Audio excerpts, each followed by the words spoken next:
দক্ষিণ পূর্ব এশিয়ার স্যাঁতসেঁতে মাটিতে জন্ম নেওয়া এক অদ্ভুত সুগন্ধি গাছ পোলাও পাতা গাছ বা পেন্ডন গাছ।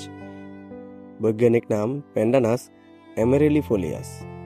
দেখতে সাধারণ, লম্বা সরু পাতার সবুজ ঝোপ, কিন্তু গাছটির জাদু লুকিয়ে আছে এর পাতার ভেতরে।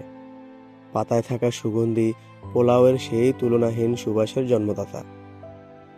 রান্নাঘরের কড়াইতে পাতা পড়তেই ভাতের মাঝ দিয়ে ছড়িয়ে যায় এক রাজকীয় গন্ধ, যা বাসমতি ও কালো জিরা চালের ঘ্রাণের সঙ্গেও আত্মীয়তা রাখে। শুধু সুগন্ধিই নয়, পেন্ডন পাতায় আছে হজম শক্তি বাড়ানো, রক্তচাপ কমানো এবং মনকে প্রশান্ত করার ভেষজ ক্ষমতা। এই গাছ আপনার বাড়িতে থাকলে তেলাপোকার অত্যাচার থেকেও আপনি রক্ষা পাবেন। দক্ষিণ পূর্ব এশিয়ায় লোকজ চিকিৎসায় এটি মাথা ব্যথা ও সর্দি সারাতেও ব্যবহৃত হতো। চাষ করাও সহজ, কম পানি, নরম মাটি আর সামান্য ছায়াই যথেষ্ট। টব, বাড়ির ছাদ বা ছোট বাগান যেখানেই থাকুক, গাছটি বাড়ে একটি নীরব সুগন্ধি ঝোপে। একসময় কেবল ট্রপিক্যাল অঞ্চলের পরিচিতি উদ্ভিদ ছিল পোলাও পাতা গাছ।